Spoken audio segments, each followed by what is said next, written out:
예, 우리가 출애굽기 말씀을 우리가 계속 묵상하고 있습니다. 오늘은 출애굽기 14장 말씀을 가지고 믿음으로 내는 길이라는 제목으로 같이 하나님 말씀을 묵상하기 원합니다. 여러분, 우리가 알고 있는 사자성어 중에 진퇴양난이라는 사자성어가 있습니다. 많이들 쓰시죠. 진퇴, 앞으로도 갈 수 없고 뒤로도 갈 수 없는 그런 어쩔 도리가 없는 상황을 일컬을 때 진퇴양난이라고 합니다. 그러니까 이러지도 못하고 저러지도 못해서 입장 정리를 못하는 거예요. 내가 어떤 입장을 말할지를 곤란한 상황. 그때가 바로 진퇴양난입니다. 여러분, 영어를 잘 하시는지를 모르겠는데 이 진퇴양난을 영어로 표현하면 뭐가 될까요? 손 들고 한번 누가 진퇴양난, 영어들 다 잘하시잖아요, 그죠? 예. 이 실제로 이제 어떤 회사에서 면접 시험 문제 중에 하나가 진퇴양난을 영어로 설명하라는 거였습니다. 그래가지고 하는데 뭐 10명이 시험을 봤는데 9명이 정말 뭐 한 여러 단어들을 넣어가지고 아주 장황하게 설명을 했다고 그래요. 그런데 어떤 한 사람이 딱 한 단어로 면접관들의 마음을 사로잡았다는 것입니다. 진퇴양난을 영어로 한 단어로 끝장냈다는 거예요. 그게 뭡니까? 뭘까요? 그건 뭐냐면 바로 딜레마였습니다. 딜레마라는 거죠. 정말 아주 탁월한 대답이라고 생각합니다. 진퇴양난, 딜레마라는 것이죠. 딜레마. 이 딜레마의 뜻을 본다면 선택해야 할 길이 두 가지가 있는데, 자, 선택할 수 있는 것은 하나로 정해져 있다는 거예요. 그 중에 어느 쪽을 선택해도 바람직한 결과를 얻을 수 없다는 것이죠. 그러니까 그 상황이 너무 곤란한 거예요. 그것이 바로 딜레마라는 것입니다. 딜레마. 우리가 인생을 살다 보면 우리가 쉬운 문제는 언제든 쉽게 풀리는 경우들이 많이 있어요. 그렇지만 딜레마 같은 상황은 정말 풀기가 어렵습니다. 이러지도 못하고 저러지도 못하고 궁지에 몰릴 때가 우리 인생 가운데 정말 심심치 않게 다가오는 것을 우리가 볼 수가 있는 것이죠. 오늘 성경에 보면은 이스라엘 백성들이 이처럼 진퇴양난, 딜레마에 빠져 있는 그런 모습을 볼 수가 있는 것입니다. 자, 이스라엘 백성들이 출애굽하고 나서 이집트의 바로 왕은 후회를 하기 시작했습니다. 뭐냐면 이스라엘 백성들이 이집트 땅을 떠나자 막대한 노동력을 잃어버린 거예요. 막대한 노동력을 잃어버리니까 너무 아까운 것입니다. 그래서 바로 왕은 군대를 보내죠. 그들을 다시 잡아오려고 최정예 부대를 보내는 것입니다. 7절 말씀을 보면 우리가 7절을 다 같이 읽어보겠습니다. 7절 시작. 선발된 병거 600대와 애굽의 모든 병거를 동원하니 지휘관들이 다 거느렸더라. 아멘. 군대를 보내는데 애굽의 모든 병거들을 보내는 거예요. 그런데 여기서 특별한 게 뭐냐면 병거들 중에서도 더 특별한 병거가 있어요. 뭐요? 선발된 600대. 이게 뭡니까? 최정예 부대. 자, 기마 병거 부대 중에 최정예 부대까지 보낸다는 거예요. 그러니까 이들을 잡아오려는 바로의 마음이 여기 담겨 있는 거예요. 어떻게든 잡아오려는 마음이 있는 것입니다. 그래서 살기 등등해가지고 그들을 쫓아오고 있는 거죠. 자, 그것도 모르고 이스라엘 백성들은 숲곳을 떠나 바알스본 맞은편, 그러니까 바닷가죠. 바닷가 근처에 이제 진을 치게 됩니다. 거기서 이제 하루를 유숙하려는 거예요. 자, 그들의 마음이 어떻을까요? 이제 출애굽하고 나서 가나안 땅에 들어간다. 그 땅은 약속의 땅이다. 젖과 꿀이 흐르는 땅이다. 얼마나 귀한 땅일까? 마음이 설레었겠죠. 그런 마음으로 서로 축복하는 거예요. 우리가 하룻밤 자고 나면 또 더 가까이 가나안 땅에 갈 것이다. 잘 자고 일어나자. 이렇게 말했을지도 몰라요. 이렇게 누웠는데 갑자기 지축이 흔들리는 소리가 들리는 거예요. 막 지축이 흔들리고 요란하는 거죠. 그게 뭡니까? 바로의 군대가 쫓아오는 거예요. 사람들은 깜짝 놀랐습니다. 그래서 두려워 떠는 거예요. 빨리 이곳을 피해야 된다. 금방이라도 저 애굽의 군대가 들이닥칠 것이다. 그들은 두려움과 공포에 질려서 도망치려 했을 것입니다. 막 도망가는 거예요. 그때 이제 모세에게 말하는 거죠. 우리가 지금 군대가 지금 쫓아오고 있다. 근데 문제는 뭐냐면 진퇴양난인 거예요. 이 뒤에서는 애국 군대가 쫓아오고 그들 앞에는 뭐가 있습니까? 홍해 바다가 놓여져 있는 거예요. 자, 뒤에는 군대, 앞에는 바다. 이러지도 저러지도 못하는 그런 상황 속에 그들이 있는 것입니다. 그들이 모세를 찾아와서 뭐라고 말합니까? 이제 어떻게 할 거냐? 이 상은 어떻게 할 거냐? 왜 우리를 여기서 죽게 하느냐? 모세에게 따지듯 묻는 것입니다. 오늘 우리가 이 말씀 속에서 주목하고 싶은 것은 이러한 상황 속에서 모세는 어떻게 행동하고 어떻게 결정했는가 하는 것입니다. 우리에게도 살아가는 과정 속에서 분명히 있잖아요. 이런 진퇴양난과 같은 상황. 이때에 우리가 똑같은 상황 속에서 모세는 어떻게 행동했는가? 모세는 어떻게 결정했는가? 우리가 한번 살펴보고 홍해 앞에서 하나님이 기대하시는 믿음이 무엇인가를 우리가 한번 묵상해 보았으면 좋겠습니다. 첫 번째는 뭐냐면 모세는 두려움을 가지고 기도의 자리로 나아갔다는 것입니다. 두려움을 가지고 기도의 자리로 나아갔다라는 것이죠. 여러분, 진퇴양난에 빠진 이스라엘 백성들은 너무 두려웠죠. 겁에 질렸습니다. 여러분, 사람은 겁에 질리면 특별한 행동들을 하게 되는데 이스라엘 백성들은 이렇게 행동했습니다. 그것은 뭡니까? 바로 불평하고 원망하는 것입니다. 두려움을 원망으로 표현했습니다. 우리가 11절과 12절을 같이 한번 읽어봤으면 좋겠는데요. 이 말씀을 특별히 세번역 성경으로 한번 읽어봤으면 좋겠습니다. 자, 좀 더 우리가 이 말씀에 담겨있는 어떤 감정을 한번 느껴보기 위해서 세번역 성경으로 한번 11절, 12절을 같이 한번 천천히 읽어보겠습니다. 시작. 그들은 모세를 원망하며 말하였다. 이집트에는 묘자리가 없어서 우리를 이 광야에다 끌어내어 죽이려는 것입니까? 우리를 이집트에 끌어내어 여기서 이런 일을 당하게 하다니 왜 우리를 이렇게 만드십니까? 이집트에 있을 때에 우리가 이미 당신에게 말하지 않았습니까? 광야에 나가서 죽는 것보다 이집트 사람을 섬기는 것이 더 나으니 우리가 이집트 사람을 섬기게 그대로 내버려 두라고 하지 않았습니까? 이거예요. 이게 이스라엘 백성들이 모세에게 한 말입니다. 뭡니까? 간단하게 말하면 우리가 오고 싶어서 왔습니까? 당신 말 따라온 거 아닙니까? 당신이 책임지십시오. 바로 이거예요. 우리가 오고 싶어서 온 게 아니에요. 근데 당신 말 따라왔는데 결과가 이게 뭡니까? 당신이 책임지라 이겁니다. 그죠? 예, 원망의 대상을 삼는 거죠. 모세를 원망의 대상으로 삼는 것입니다. 여러분, 두려움은요, 우리의 판단을 마비시킬 때가 있습니다. 극도의 두려움은요, 이성적인 생각을 하지 못하게 만들고요, 우리의 판단을 그르치게 할 때가 많이 있어요. 사람들은 사실은 두려움이란 것은 하나님이 주신 감정일까요? 감정입니다.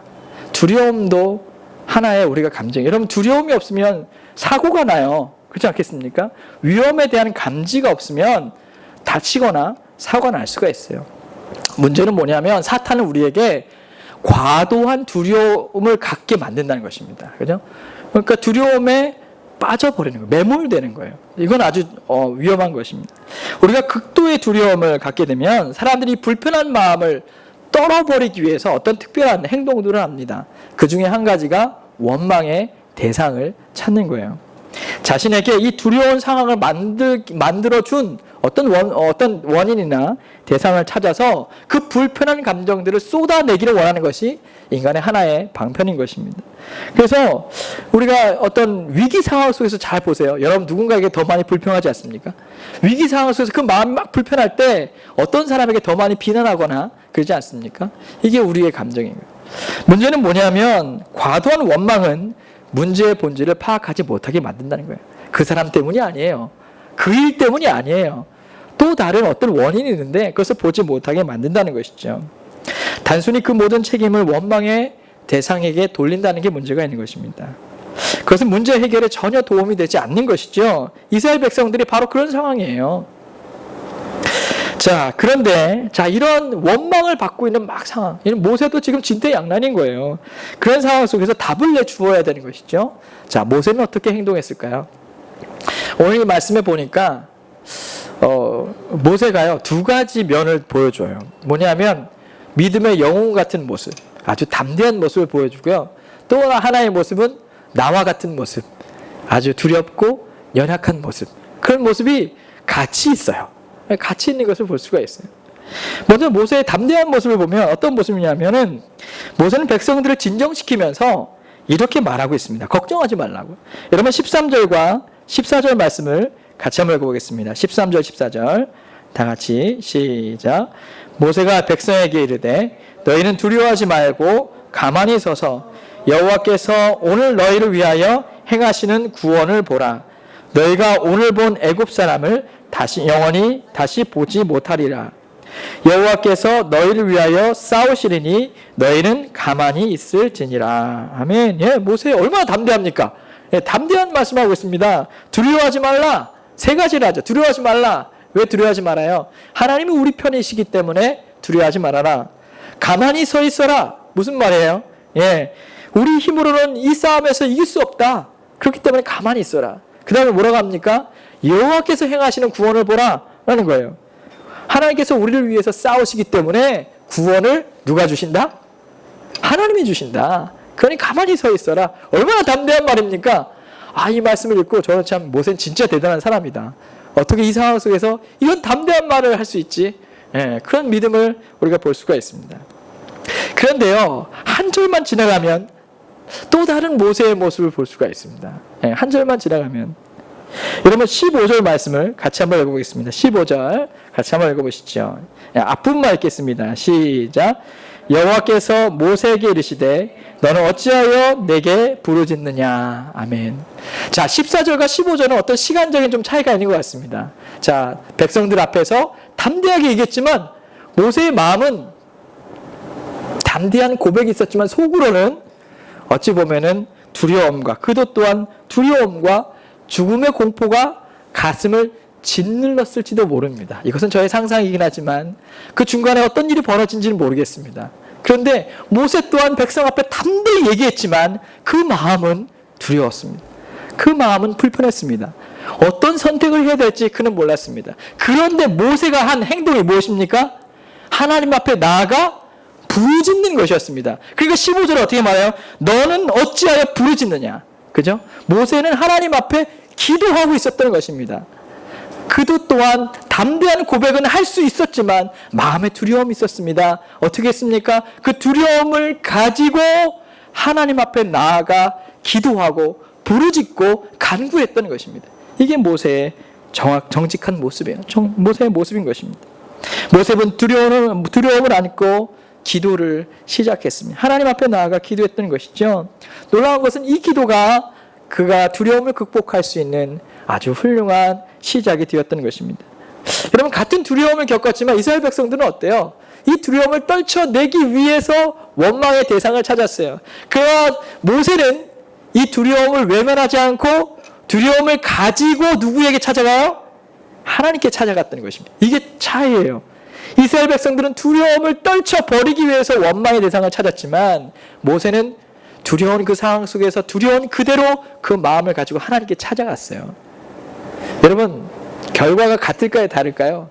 달라요. 여러분, 이스라엘 백성들은 여전히 원망한 상태로, 감정이 폭발한 상태로 그런 불편한 마음 그대로 있었지만 모세는 어때요? 모세는요, 여러분, 두려움의 노예가 되지는 않았습니다. 모세는 하나님께서 그의 마음을 만져주시고 전능하신 하나님, 살아계신 하나님, 그들을 붙들어 주신 하나님, 그 하나님께 시선을 두고, 그죠? 시선을 두고 그가 담대함을 얻을 수 있는 것을 우리가 볼 수가 있습니다. 여러분, 기도는요, 이런 기적의 시작이에요. 기도는 우리의 시선을 상황과 두려움에 두는 것이 아니라 그래서 전능하신 하나님, 사랑의 하나님, 나를 인도하시는 하나님, 그분께 두는 것이 바로 기도인 것입니다. 그 기도가 있을 때 우리는 두려움의 노예가 아니라 하나님의 위로와 충만하심을 경험하는 은혜의 자리에 설 수가 있는 것입니다. 그러니까 여러분, 두려움이 오거든 어떻게 해야 됩니까? 그 두려움을 가지고 있는 모습 그대로 하나님께 나아가십시오. 여러분, 기도하는 것부터 시작하는 것입니다. 기도하는 것. 여러분, 기도한다고 물론 기도하자마자 그 순간에 두려움이 완전히 사라지는 것은 아닙니다. 그러나 여러분, 기도하면 적어도 우리는 두려움의 포로가 되지는 않습니다. 기도하는 그 순간 우리가 하나님 앞에 맡겨드릴 때 너희는 아무것도 염려하지 말고 오직 기도와 간구로 너희 구할 것을 감사함으로 하나님께 아뢰라. 그래야만 모든 지각에 뛰어나신 하나님의 평강이 그리스도 예수 안에서 너희의 무엇과 무엇? 마음과 생각을 무엇하시리라? 지키시리라. 두려움의 포로가 아니라 하나님의 평강의 지키심으로 우리의 마음을 지킬 수가 있다는 거예요. 그죠? 그래서 우리가 어떻게 합니까? 우리의 시선을 두려움의 자리에 있는 그 두려움을 가지고 나아가 하나님을 바라보는 것이에요. 그러면 하나님께서 거기서부터 우리를 위해 일하기 시작하신다는 것을 우리가 알 수가 있는 것입니다. 여러분, 하나님 앞에 부르죠. 기도하십시오. 두려움이 올 때 두려움의 포로로, 원망의 포로로 갇혀서 살겠습니까? 아니면 기도할 때 주시는 하나님의 풍성함과 위로함 가운데 자유와 승리를 경험하기를 원하십니까? 이런 믿음의 선택은 분명한 거 아니겠습니까? 두려움의 때에 기도를 시작하십시오. 바로 이것이라는 거예요. 저도 성도님들 신방하면서, 여러 가정을 신방하면서 때로는 참 마음이 아프고 제가 어떻게 말해야 될지 모르는 가정들을 우리가 만날 때가 있습니다. 지금도 기억나는데, 장로님이 한 번은 허리 통증으로 이제 수술을 앞두고 있었어요. 그래서 제가 신방을 갔습니다. 신방을 가서 이제 예배를 잘 드리고 또 기도도 하고 있죠. 그 다음날 전화가 왔습니다. 장로님이 허리 수술을 잘 마쳤다는 거예요. 그래서 저는 마음속에 뭐 당연하다고 생각했어요. 뭐 당연한 결과, 그 정도 뭐 허리 수술 정도야 당연하겠다 생각을 했죠. 근데 그 다음날 권사님이 다급한 목소리로 그 새벽에 전화가 왔습니다. 지금 장로님께서 중환자실에 가 계시다고요. 저는 정말 깜짝 놀랐어요. 장로님께서는 뇌경색이 있으셔서 혈전을 용해하는 그런 약들을 먹고 있으셨던 거죠. 허리 수술 때문에 의사와 협진하여 한 주간은만 먹지 말자 그랬던 거예요. 그런데 수술하고 났는데 잘 수술도 됐고 그 전날 허리에 통증도 없이 잘 주무셨다고 했는데 그 바로 다음날 그만 머리에 뇌경색이 와서 다시 중환자실에 가셨다는 것입니다. 그래서 아침에 저는 새벽에 가서 중환자실에서 장로님 만나고 기도하고 가족들과 같이 예배하고 기도했던 것이죠. 근데 제가 감히 거기서 설교를 하지만 제 마음 가운데 회복이 될 것이라고 이 말을 꺼내기가 너무 두려운 거예요. 하나님께서 장로님을 회복시켜 줄 것이라고 제가 말은 했지만 제 안에 너무 큰 두려움이 있는 것입니다. 저의 속마음은 너무나도 장로님이 정말 많이 염려가 되었고 그 이후의 상황이 정말 두려웠습니다. 신방을 마치고 또 사무실로 들어왔는데 그 마음이 떠나지가 않는 거예요. 장로님이 계속 생각이 나는 거예요.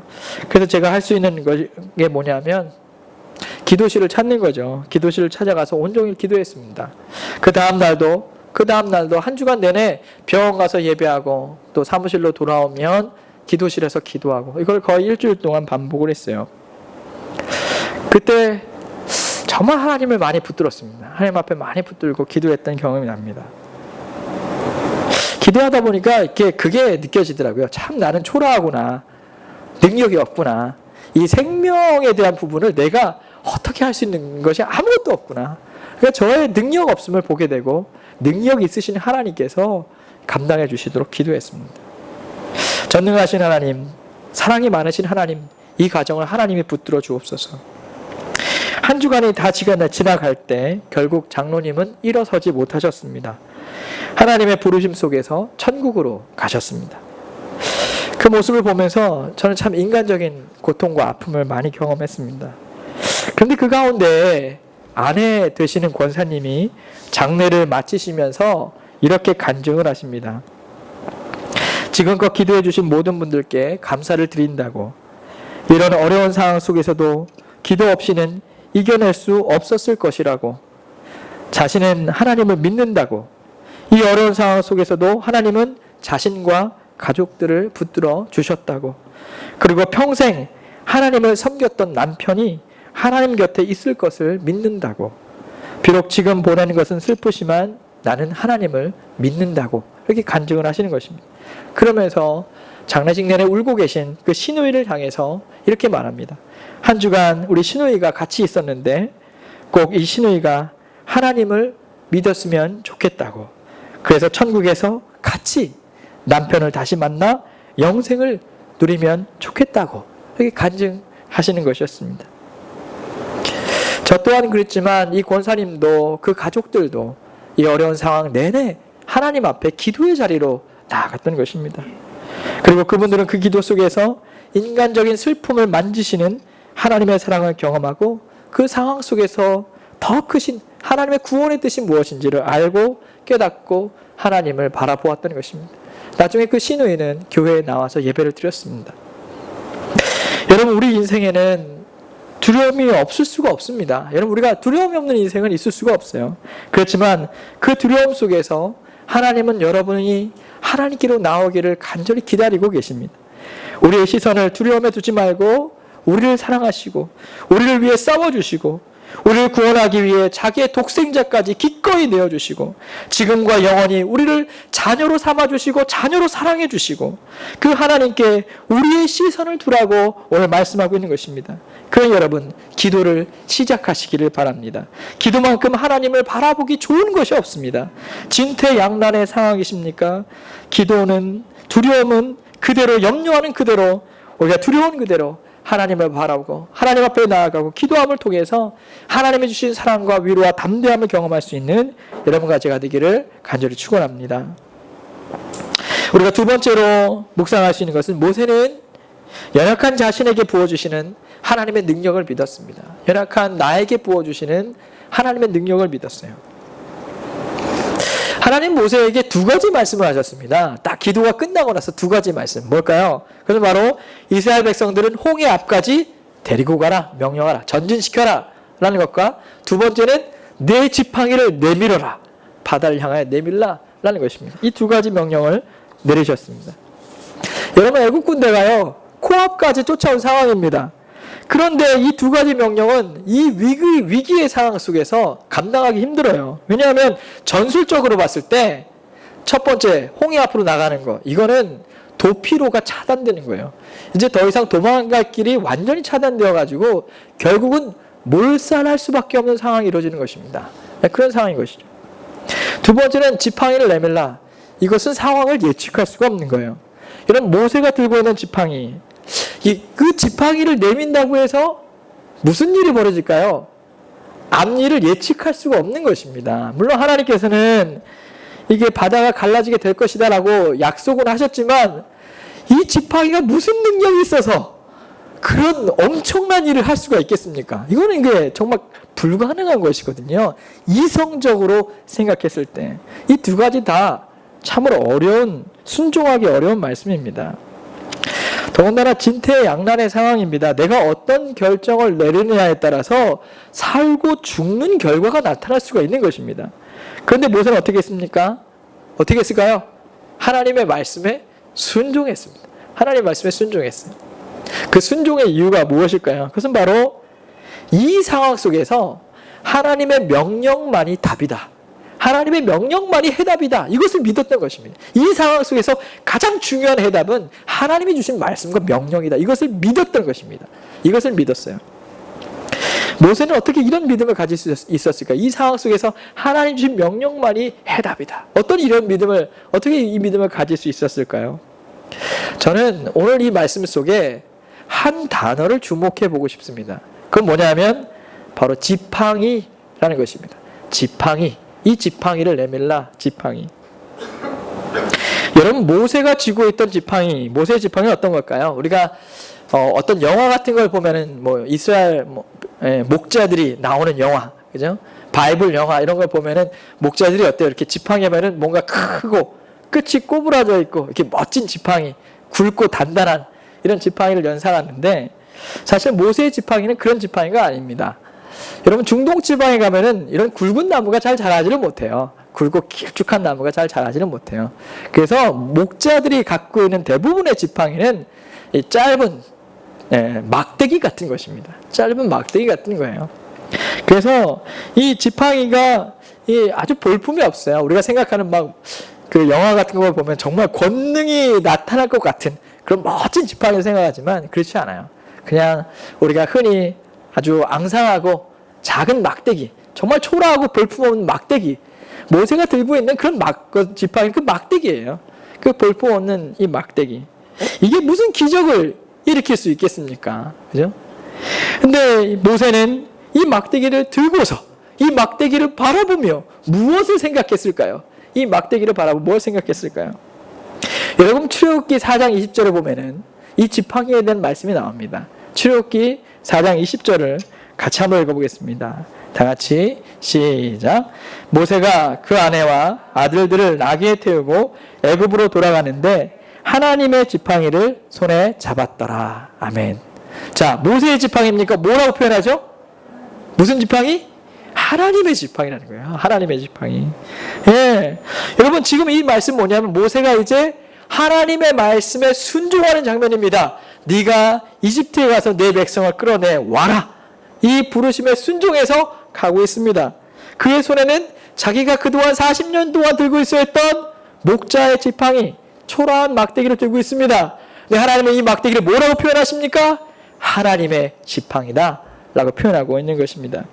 하나님 앞에 순종하는 그 순간부터 그 지팡이는 초라한 모세의 지팡이가 아니었습니다.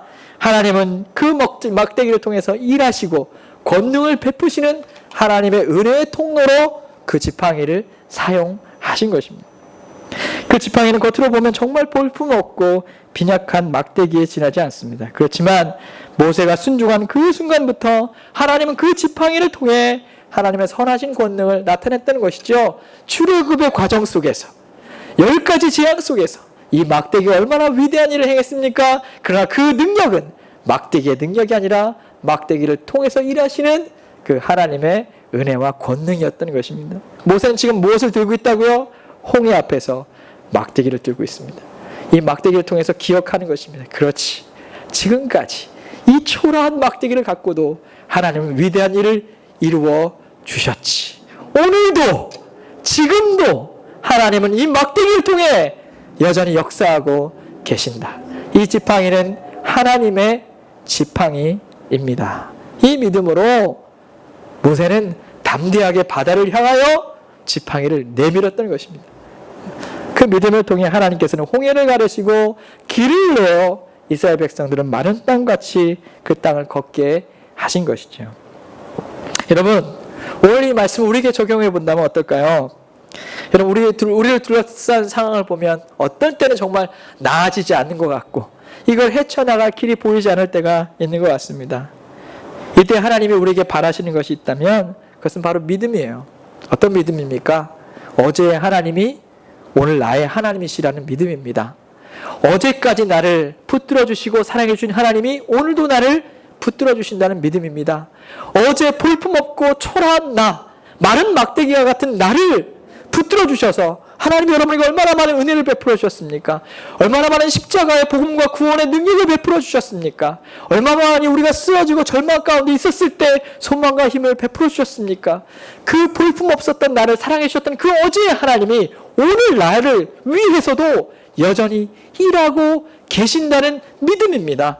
이 믿음을 바라보고 오늘 나에게 당면한 삶의 자리에서 포기하지 않고 믿음으로 살아가라고 말씀하시는 것이 바로 하나님의 말씀인 것입니다. 이 믿음을 갖고 우리 모두가 승리할 수 있기를 간절히 축원드립니다. 바로 이것이 우리에게 필요한 것이에요. 한국인들은 간증을 상당히 좋아합니다. 왜냐하면 간증을 통해서 은혜를 많이 얻기 때문입니다.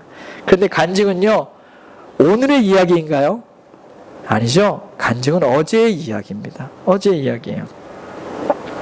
문제는 여기에 있는 것입니다. 금방 은혜로운 간증을 했는데 간증을 마치고 나서 그 직후에 뜻하지 않는 어려운 상황들을 경험할 때가 있습니다. 그럴 때에 쉽게 그 간증을 잊어버리고 너무도 쉽게 절망하고 아파하는 그런 경우들을 많이 볼 수가 있습니다. 왜 그럴까요? 어제의 믿음이 오늘로 연결되지 않기 때문입니다. 어제의 믿음이 오늘로 연결되지 않아요. 제가 책을 읽다 보니까 한 목사님께서 어떤 간증에 대한 이야기를 이렇게 하셨습니다. 미국에 한 여자 성도님이 계셨는데 간증을 정말 은혜롭게 잘 하셨어요. 어떤 공동체에서. 남편이 일터에서 갑작스럽게 심장 쇼크로 쓰러졌던 것입니다. 근데요, 놀랍게도 그 직후에 막 헬리콥터까지 동원이 되고 완벽하게 후속 조치가 돼가지고 목숨을 건지셨다는 거예요. 얼마나 감사한 간증입니까? 많은 사람들이 그 내용에 감동을 받았고 이 간증하는 집사님의 얼굴도 정말 은혜가 충만했다는 것입니다. 은혜가 충만했어요. 만약 1초라도 늦었다면 그분의 회복은 불가능했다라는 것이죠. 그런데 이렇게 이야기가 쭉 가다가 오늘의 이야기를 하는 것입니다. 안타깝게도 이 간증의 끝부분에 갈 때에 신세 한탄으로 끝나고 말았다는 거예요. 그 사건 때문에 자기 남편은 직장에서 명예퇴직을 하게 되었다는 것이죠. 그리고 그 남편이 퇴직금을 가지고 그만 주식에 몽땅 투자를 했다는 거예요. 그 이후부터 미국의 주식시장이 얼어붙기 시작했다는 것입니다. 하루가 멀다 하고 주가가 떨어지는 것이죠. 남편과 자신은 어떻게 앞으로 살아야 될까요? 라고 한숨을 푹푹 내쉰다는 겁니다. 이렇게 주가가 떨어지는데 내가 어떻게 살아야 될까요? 여러분, 어떤 것이죠? 방금까지만 해도 지나간 과거에 하나님께서 심장 쇼크로 쓰러졌던 남편을 정말 단 1초의 오차도 없이 그를 정확하게 구원해 주셨다. 생명을 건져주셨다라고 믿음으로 고백했던 그분이 오늘 주가가 떨어져서 어떻게 살죠? 우리 못 살 것 같은데요? 너무 두려워요? 이렇게 한숨을 쉬며 신세한탄을 하고 있다는 것입니다. 어떻게 이렇게 될 수가 있을까라는 것이죠. 이유는 간단하다는 것입니다. 어제의 믿음이 오늘로 연결되지 않는다는 것입니다. 다시 말해 어제 나와 함께 하신 하나님께서 지금 나를 위해 친히 일하고 계심을 믿지 못하기 때문에 우리는 이와 같은 모습을 갖고 있지 않는가 되돌아보는 것이죠. 저는 생각해 봅니다. 믿음은 과거형이 아니고 믿음은 현재형이라는 것입니다. 비록 지금 내 모습이 초라한 마른 막대기와 같은 모습이라 할지라도 하나님은 지금까지 이런 나에게 얼마나 많은 은혜로 역사에 오셨습니까? 그 하나님의 은혜를 한번 기억해 보십시오. 그죠? 이런 내 인생에 하나님께서 부어주시는 은혜의 흔적들을 생각해 보십시오. 그 하나님께서 이제 오늘도 여전히 나를 위해 쓰고 계시고 일하고 계시고 하나님의 은혜와 사랑을 베풀어 주신다는 사실을 여러분 믿으실 수 있기를 바랍니다. 그 믿음으로 모세는 지팡이를 내밀었습니다. 그 믿음으로 여러분 하루하루를 살아가 보십시오. 그 믿음으로 나에게 주어진 과업을 최선을 다하십시오. 그 믿음으로 주님의 말씀에 충성하십시오. 하나님께서 여러분에게 홍해가 갈라지는 것 같은 놀라운 은혜와 하나님의 축복을 부어주시기를 간절히 축원합니다. 이번 한 주간 두려움의 자리에서 기도를 시작해 보십시오. 적어도 우리는 두려움의 노예가 되지는 않을 것입니다. 기도하는 그 자리에서 여전히 나와 함께 하시는 하나님을 발견하게 될 것입니다. 초라한 막대기 같은 나에게도 소망과 담대함을 부어주시는 하나님이 오늘도 여러분을 위해 일하여 주실 것입니다. 이 믿음으로 담대하게 승리하는 여러분과 제가 되기를 간절히 축원합니다. 기도하겠습니다.